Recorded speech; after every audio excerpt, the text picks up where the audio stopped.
Hi hello welcome to our channel. Devara గురించి మనం continue మాట్లాడుతూనే ఉన్నాం, ఎందుకంటే అది అంత హైప్ క్రియేట్ చేసింది. 27 సెప్టెంబర్ రాబోతుంది. అందరూ చాలా ఈగర్గా వెయిట్ చేస్తున్నారు. అప్డేట్స్ ఏంటి, నెక్స్ట్ ఏం చూడబోతున్నాం ప్రతిరోజు అని చెప్పేసి. ఆల్రెడీ అందులోంచి సాంగ్స్ కూడా రిలీజ్ అయ్యి బిగ్గెస్ట్ హిట్ అయింది. సో నెక్స్ట్ ఆయుధ పూజ అంటూ ఒక పవర్ఫుల్ ఇంపాక్ట్ క్రియేట్ చేసే సాంగ్ని రిలీజ్ చేయబోతున్నారు దేవరా టీమ్.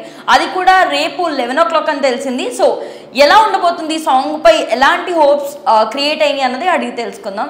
చెప్పండి, దేవరా నుంచి ఒక్కొక్క అప్డేట్ వస్తూనే ఉంది. పోస్టర్ దగ్గర నుంచి ప్రతి దానికి అంతే హైప్ క్రియేట్ అవుతుంది. సో ఇప్పుడు ఆయుధ పూజ అన్నది ఎలా ఉండబోతుంది అంటారు? సో ఇప్పటి వరకు దేవరా నుంచి మనకి రిలీజ్ అయినటువంటి అఫీషియల్ కంటెంట్ ఏంటంటే fear song, Chuttamalle song, Dawoodi song, మంచి డ్యాన్స్ నెంబర్, అలాగే ట్రైలర్ వచ్చింది, టీజర్ వచ్చింది. ఇవన్నీ చూసిన తర్వాత దేవరా మీద ఉన్నటువంటి హైప్ మరింత పెంచేలాగా ఈ రాబోయేటువంటి సాంగ్ ఏదైతే ఉందో ఆయుధ పూజ సాంగ్, దాని గురించి ఫ్యాన్స్ అందరూ కూడా ఈ దావూదీ కంటే ఎక్కువగానే వెయిట్ చేస్తున్నారు. దాని ముందు నుంచే తెలుసు ఈ యొక్క సాంగ్ వస్తుందని.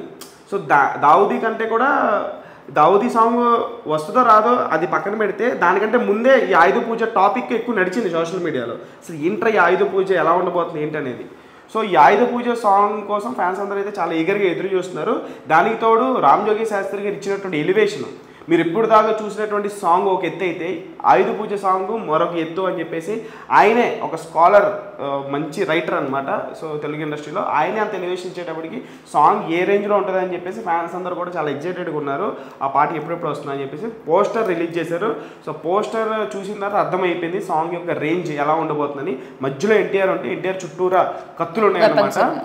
సో ఆయుధాల మధ్యలో ఒక ఆయుధం, ఒక కత్తి, చుట్టూరు కత్తులు ఉంటే కత్తుల మధ్యలో ఒక కత్తి నిలబడినట్టుగా ఎన్టీఆర్ గారు ఆ పోస్టర్ చూస్తుంటే, ఇప్పటివరకు రిలీజ్ అయిన పోస్టర్స్ అన్నింటిలో కంటే ఈ పోస్టర్ చూస్తుంటే చాలా గూస్ బంప్స్ కలిగిస్తుంది. సో ఈ సాంగ్ ఏ రేంజ్లో ఉంటుంది అనేది పోస్టర్ స్థాయిలోనే మనకి చెప్పడానికి ట్రై చేశారు. మనకి టైటిల్ లో కూడా ఆల్రెడీ వెపన్స్ తోనే ఆ టైటిల్ క్రియేట్ చేశారు, దేవరా అన్న టైటిల్ కూడా. ఎందుకంటే ఈ మూవీ మొత్తం వెపన్స్ తోనే వెళ్తుంది అన్న విషయం క్లియర్ గా మెన్షన్ అయింది. సో ఇదే టైటిల్ సాంగ్ అవ్వచ్చేమో అన్నట్టు నాకు అనిపిస్తుంది, ఎందుకంటే దేవరా అంటేనే ఒక ఆయుధం కదా. సో మీరేమనుకుంటారు? ఆయుధ పూజ అంటే నేనేమనుకుంటున్నానంటే, ఒక కథ జరిగేటప్పుడు ఫియర్ సాంగ్ అనేది టైటిల్ సాంగ్ ముందు సాంగ్ అనుకుంటున్నాను నేను. సో ఆయుధ పూజ అనేది కథ మంచి రసవత్తరంగా జరుగుతున్నప్పుడు, అంటే ఒక ఆయుధాల బ్యాక్ డ్రాప్ లో మనం ఒక సింహాసనం కూడా మనకి చూపించారు, మొత్తం ఆయుధాలతో నిండి ఉంటుంది ఆ చైర్ అనేది. సో ఆయుధాలకి దేవరాకి ఏమైనా లింక్ ఉంటుంది అంటే, ఆయుధాలకి కూడా ఈ సినిమాలో ఒక మంచి స్టోరీ, ఏమైనా బ్యాక్ స్టోరీ ఉంటుందా, అటువంటి సీన్ వచ్చినప్పుడు ఈ సాంగ్ వస్తుంది ఏమని చెప్పేసి నేను అనుకుంటున్నా. సో ఖచ్చితంగా ఈ సాంగ్ తర్వాత దేవరా మీద ఇప్పుడు ఏదైతే హైప్ ఉందో అది ఒక 100 రెట్లు పెరుగుతుందే కానీ తగ్గదు. అది మాత్రం లేదు. ఆ సాంగ్ వచ్చిన తర్వాత చూడాలి మరి ఆ సాంగ్ ఏ రేంజ్లో ఉంటుంది అనేది.